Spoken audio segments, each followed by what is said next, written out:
Okay, so let's get into Formula One, shall we? And talk about some very interesting stuff because before we will get started on the inevitable driver change that's happened at Alpine, there's something else happening at Alpine. Ollie Oakes has resigned as team principal, effective immediately. Now, according to the team statement right here on screen, the executive advisor, Flavio Briatore, will cover duties previously held by Oakes. Alpine thanked Oakes for his efforts since joining the team last summer and his contributions in helping the team secure sixth place in the Constructors' Championship last year. Now, this year, Alpine currently sits ninth in the Constructors' Championship in what has been a time of turmoil and dysfunction. Oakes is the third team principal to depart Alpine in the last 2 years, joining Otmar Safnauer and Bruno Famin. Now, with Oakes making a sudden departure and Briatore rising to power again, it left many wondering if Briatore forced Oakes out or Oakes departed once he learned that Jack Doohan was getting the boot from his race seat. After all, Oakes continued to defend Doohan publicly and showed support for the Australian driver under difficult and constant pressure. Now, there seemed to be an internal power struggle at Alpine with Oakes backing Doohan and Briatore seemingly more interested in putting Franco Colapinto in the seat. Now, look at the last line in Alpine's statement. The team will not be making any further comment. Flash forward several hours and Briatore put out this statement on his social media, despite the team saying they wouldn't comment on this matter again. It says that a lot has been said in the past 24 hours incorrectly, associating the decision of Ollie resigning to an alleged disagreement or that we shared different views. This is completely false and far from the truth. Me and Ollie have a very good relationship and had long-term ambitions to drive this team forward together. We respect Ollie's request to resign and have therefore accepted his resignation. The reasons are not related to the team and are on a personal nature. I will continue to be more and more involved with the team together with the strong management we already have in place. We will work hard on improving our position this season and preparing for 2026. Included is the message from Ollie to the whole team. And that message reads, it's been a privilege to lead everyone at Enstone. What a team, what a place. It is a personal decision for me to step down. Flavio has been like a father to me, nothing but supportive since I took the role, as well as giving me the opportunity. Everyone is in the place for 2026 and where this team deserves to be, I believe, in Enstone.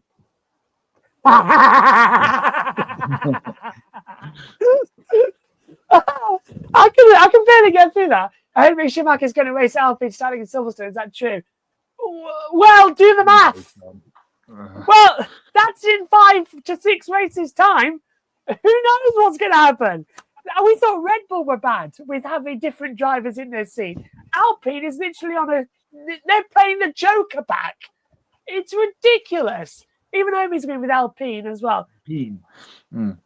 What's really funny earlier when people found out who Doohan's manager was, the fact that Flavio basically sacked his own driver that he's a manager for. Yep, to get another driver that he basically Franco Colapinto was always going to drive. We knew that. What we didn't expect is Flavio Briatore back. How can he be back? This is worse than when in episode 9 of Star Wars, all we got was somehow Palpatine returned. This is equivalent to that. Somehow Briatore has returned. I just don't know. I don't know. You can seem to get away with murder in Formula One. So how chaotic has this situation become in Alpine with another team principal departing? I think that's now a total of 7 in the past 6 years, something crazy like that. What are your thoughts on the statement from Briatore and, of course, Ollie Oakes? Kobe's back with us for this. Yeah, Josh. I saw motorsport.com put up a graphic of all the team principals this team have had when they were Renault and then when they switched to the Alpine brand. There's like so many team principals, you almost run out of 10 fingers on your hands. This has been so much turmoil, so much turnover. And if you've seen this happen in other sporting leagues, usually when you have like so many coaches, so many general managers, team presidents, team principals, whatever, usually not a good sign of things to come. It's so unfortunate because it seemed like at one point this Alpine organization had a lot of potential, but given all the changes in leadership and all of this, and then the chaotic situation with his driver lineup, it really seems like that could potentially hold them back from reaching their full potential. And yeah, very interesting that Flavio Briatore has come right back to the top of all the things right after this man was banned because of what happened in the 2008 Singapore Grand Prix with Crashgate there. It's amazing, the guy that was once, considered a pariah in F1 and be like, we're done with him forever. And all of a sudden, he's back right where it started and then Stone in control of the team. But yeah, certainly didn't expect to get that notification late in the day yesterday about Ollie Oaks resigning. That's something I did not expect at all. And as I put, in our private chat among their team members, I said that's probably a sign, that a driver change is about to happen. But honestly, I didn't expect to see it happen this week. I thought it would be announced, right before we, head into the Imola race weekend for the Emilia Romagna Grand Prix, and then to see this all happen and come together, it was just really surprising that it came together within hours. And yeah, Josh, while you were reading that statement, I was really laughing really hard What, has there because been another one already? wait, what? Has there been another one already? Is it that gone? Is it just like another team principal, like bang, bang? Yeah. It's just been insane what's going on at Alpine. I have no idea what's going on there, but it seems like nothing good is happening over there. And those, I was laughing in the statements you're reading about from Flavio Briatore.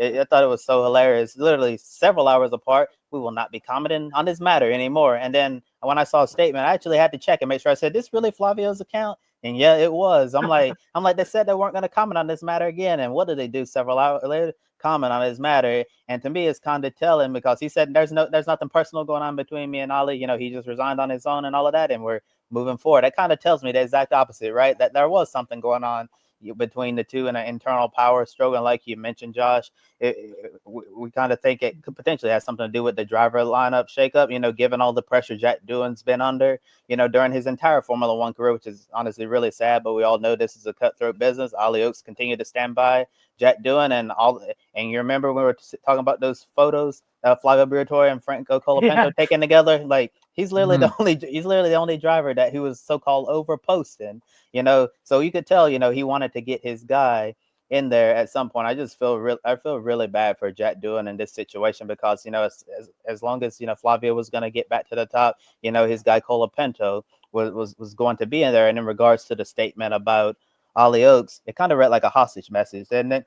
Saying that Flavio is like a father to me. I'm not so sure about that, and I believe in Enstone. And Ollie, if you really believe in Enstone, why do you leave so suddenly? Yeah, because if you believe in a place, you don't usually leave. Just like that. Yeah, just an insane situation. Matt, what do you make of the? What do you make of the Conservative Party? I mean, Alpine F1. What a tangled web we weave. Here is the web, and Kobe mentioned the motorsport.com graphic. I found it while you were talking, Kobe. It's on Facebook.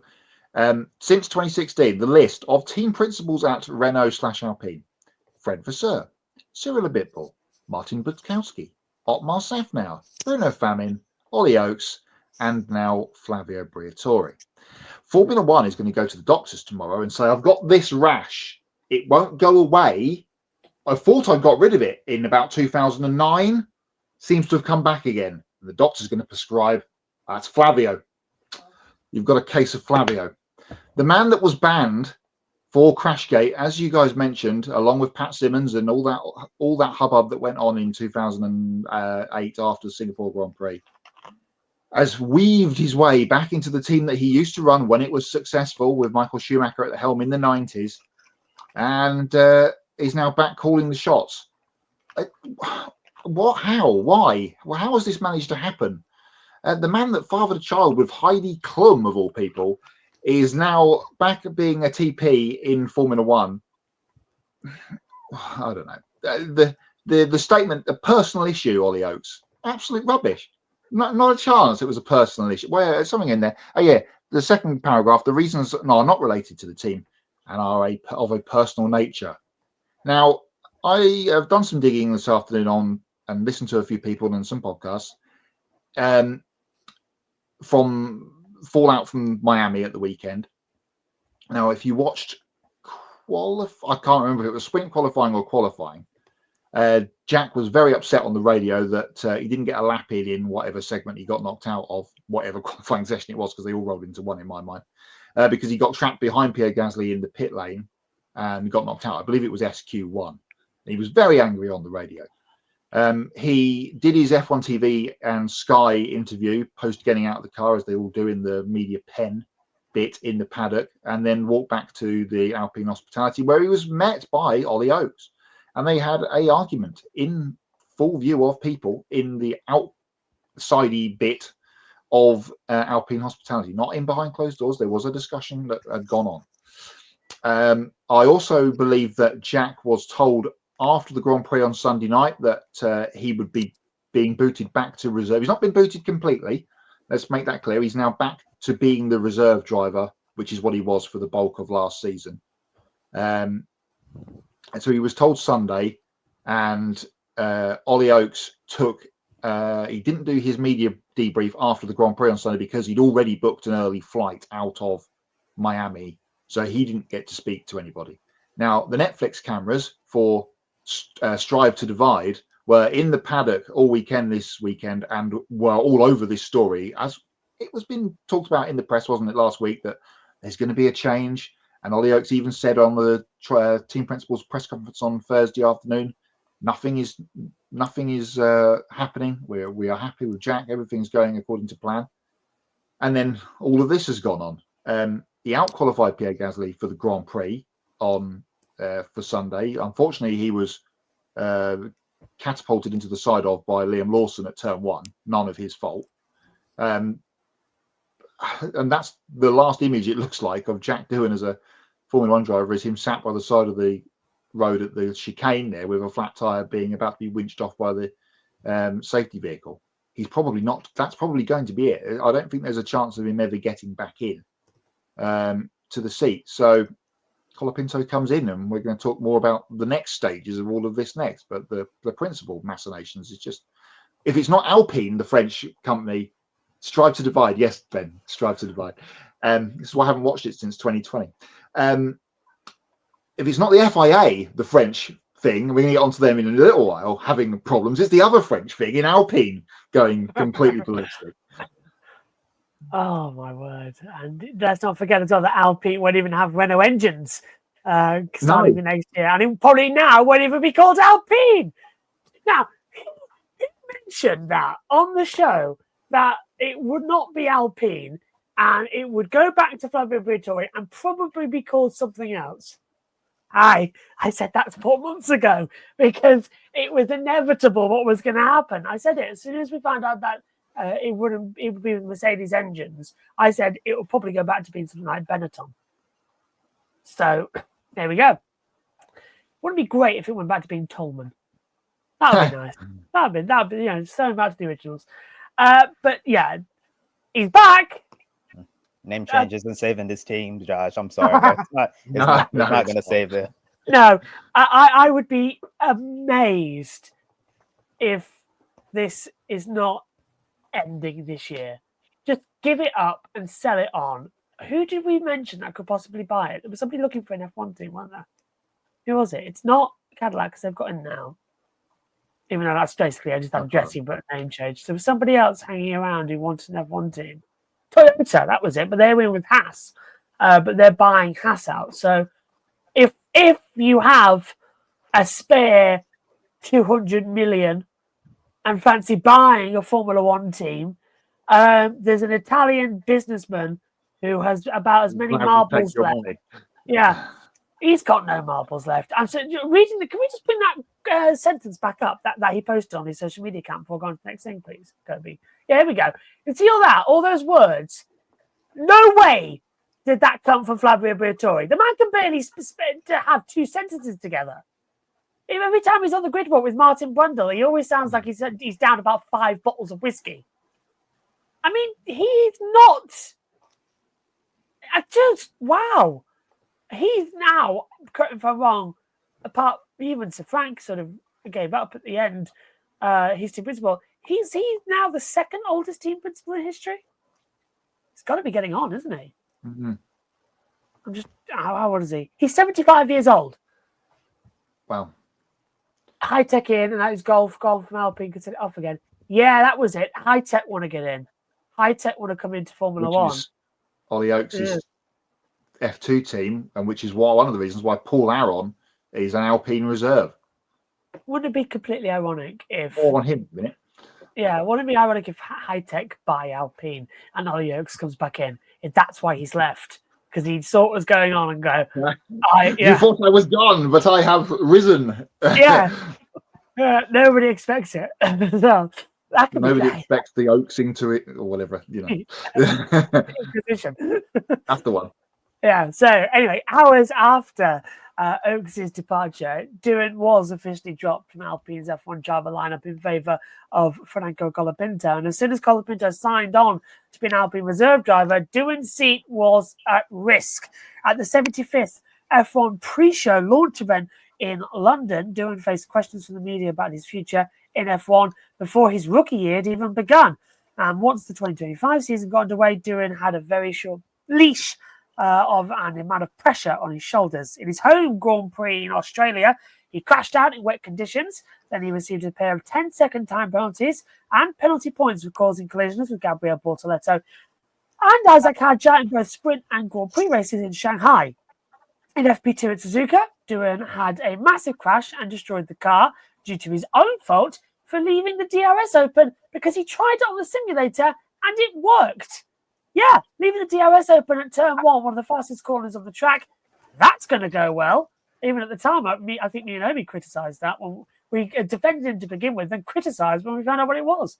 And then on that one of last weekend's Miami Grand Prix, as Matt said, Doohan and Liam Lawson collided, ending his race and possibly his very short F1 career. With enough mistakes on his resume, Alpine has decided to demote Doohan back to his old job as the team's reserve driver. Doohan said he's proud to have achieved his lifelong ambition to be an F1 driver, and whilst this latest chapter is tough on him because he wants to be racing, he'll keep his head down and continue working hard and watch the next 5 race weekends with a great interest. On the plus side, he's also got his job back as Sky F1's FP3 commentator. Now, if you were wondering why he said the next 5 race weekends, it's because Alpine is only guaranteeing Colapinto 5 races from now at Imola. That's Monaco, Barcelona, Montreal, and Austria. Alpine says they're assessing their driver lineup, so they've decided to rotate the second seat alongside Pierre Gasly. So, theoretically, if Colapinto proves that he's no better than Doohan, Paul Aron and Kushmani are also the reserve driver roster. Colapinto said that during his time out of the driver's seat, he has stayed sharp through the team's race support testing program and using the simulator at Enstone. Christ, we know how that goes, don't we? Briatore said that the importance of the 26 season with the new regulations and having a fair assessment of Alpine's drivers is the right thing to do, which is why he sees the need to rotate drivers in the second car. The photo and graphic courtesy of Doohan. Welcome back, Hispania! It's been a long time. So, it's a pointless question, this, because we all know the answer, but I'm going to ask it anyway because it's funny. Do you anticipate Colapinto being an upgrade over Doohan, and do you think that the idea of rotating drivers in the second seat is a good idea or bad idea? Emphasis on that. We talked about the Red Bull stuff when we had Jess on the show, didn't we? When we were talking about Yuki and Lawson a few weeks ago, when we flew all the way back to Antonio Liuzzi and Christian Klein was supposed to be rotating at Red Bull in 2005, and that didn't work out too well. Part A of the question is Colapinto a upgrade over Doohan? Well, you take the sample of Colapinto's end of season run with Williams last year against what Jack has done over the last 6 races, or however many it's been, and you would probably say yes. It went a little bit awry for Colapinto, didn't it, at Williams towards the end of the year last year, after he came in for Logan Sargent. But I would go with probably yes. You listed off the races that he's got in this 5 race thing, although you would suggest that probably Alpine management and or Flavio have told Franco Colapinto's backers, because let's face it, this is all about the cashola, that he's got the seat for the rest of the season. But we'll go with what they've said, which is 5. 5 tracks he's not been to in an F1 car. Obviously, he's been to a lot of them in F2. And Montreal, where he's never been. surely you'd get someone experienced in while Alpine are 9th in the championship and really struggling. But no, they're hoping for that lightning in a bottle moment from Brazil from last year, where they had Ocon and Gasly up on the podium miraculously, I guess, to try and vault them up the championship.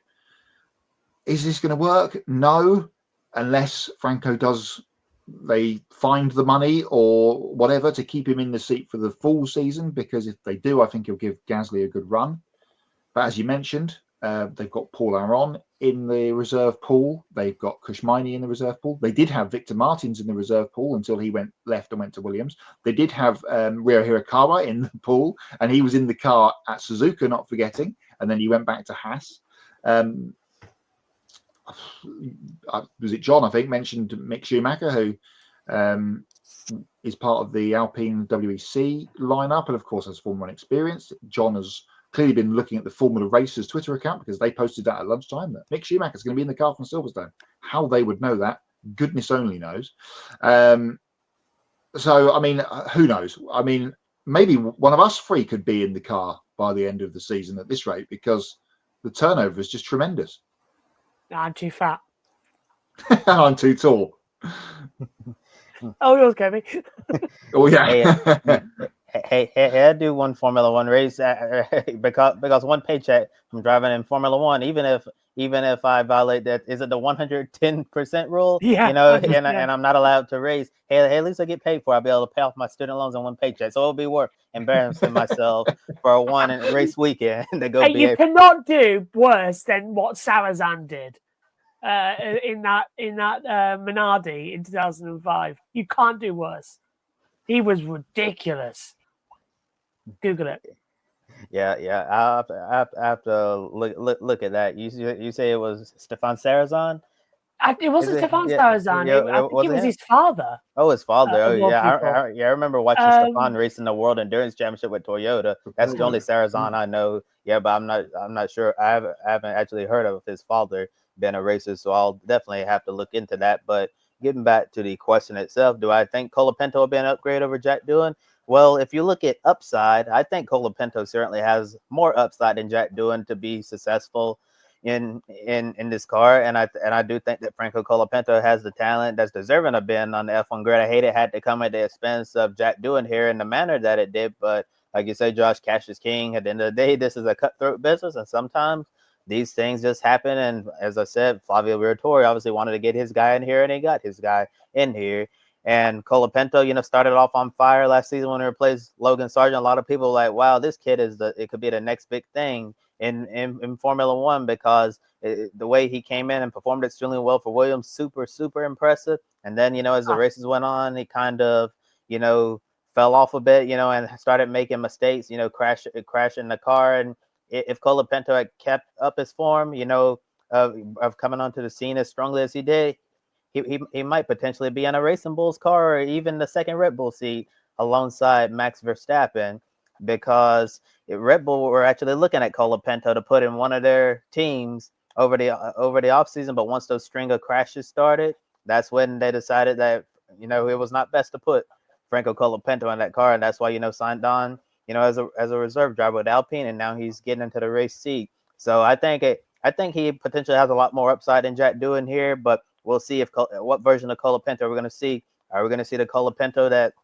came in the Formula One unknown? A lot of people had no idea who this kid was, and then quickly made a name for himself. Or we're going to see the Colapinto, that made some mistakes down the stretch and cost himself a race seat with Racing Bulls or even Red Bull alongside Max Verstappen. And in regards to rotating drivers throughout the second seat, I don't really know how that's going to go. I said my initial reaction when I first saw this news earlier this month, I said, this is just downright silly, rotating multiple drivers. Like if they say it's true, that Colapinto is just going to do the first 5 races, we're going to see what we're at, and maybe we're going to put in Paul Aron or even Kushmaini, see what they can do, or another driver. It just doesn't really make any sense, to keep swapping drivers in and out here. Like if Colapinto doesn't go well, instead of seeing Aaron or Miney in the car, are they going to put Jack Doohan back in the car and then keep swapping them out? It's just ridiculous, because you're not going to be able to build, any consistency here if you're continuing to swap out drivers. So I truly do not see, the method to the madness here when they say they feel like they truly need to swap out drivers in the second seat. I also wanted to address what John said about Mick Schumacher potentially, getting the seat time in Alpine F1 car later in the year. I haven't seen any rumors about that, although Mick does drive for Alpine in the World Endurance Championship. There were some rumors heating up there in the Miami race weekend that Mick Schumacher might actually be one of the finalists to race for the Cadillac Formula One team. Yeah, they said he was on site in Miami meeting with representatives of Cadillac and all of that to show his interest. So I haven't seen anything about Mick and Alpine being linked in F1. Some rumors have emerged of making Cadillac. So who knows? Yeah, I just want to correct myself as well. Even though Stefan Salazar did drive for Minardi, that wasn't until Brazil 2005. So I've got my drivers mixed up with so many. It's actually Chanok Nizani, who is father of Roy Nizani. He literally took part in a practice session at Hungary in 2005 for Minardi on his birthday. Now, bear in mind, that was in 2005. He's currently 61 years old. So you can imagine he was in his 40s back then. He had never driven a Formula One car. He also, he literally, do you know what happened? He was he was about 6 to 7 seconds slower than Christian Albers. And he spun several times. The last time, still in the car, they had to red flag the session because he couldn't get out of the car because he couldn't get his steering wheel off. So and there is Stefan Salazar. Massive crash of the pit straight on lap 31 after suffering wind failure and spinning more than 6 times. In one race. Yeah, that's why Salazar was in my head. Well, that's really crazy. That's really crazy. You can have one driver spinning 6 times in Formula One race. Yeah, they had a pinnacle of motorsport. You're spinning 6 times. I think after the third spin, they need to just black flag you and say, you know what, just park it for the day. Because if you're spinning 6 times in a race, that's a strong sign that you have no business being out there. That's just really crazy. As Ben says, good grief, and that it was the 1999 Brazilian Grand Prix, and I see Omi says that Alex Dunn was testing an F1 car for the first time earlier today at Zandvoort, along with Colapinto with Alpine also testing at the same time. And John Bender's also asking what drivers are expected to sign with Cadillac in Formula One. I think right now the leading candidate has to be Sergio Perez, because there's been a lot, of things. There have been a lot of comments in the media about talks heating up between Cadillac and Perez, because Perez is expected to make his decision by the end of the month. And they're also suggesting that Perez isn't just talking to Cadillac, that he's talking about other F1 teams interested in his services. So it seems like Cadillac is racing to try to sign Sergio Perez to be their experienced driver in the lineup. Probably Alpine as well. I mean, more than likely. He's got money, hasn't he? Yeah. He's got some Kit Kat money behind him. Perez. Bottas was in the frame at Cadillac, wasn't it, at the beginning of the year? But I think that one's gone cold after he's re-signed with Mercedes Reserve. Can I just say, how brilliant would that be for as an advertising campaign for Kit Kat? Flavio Briatore had a break, now having a Kit Kat. That'd be perfect, wouldn't it, as well? Still, I can't believe he's back.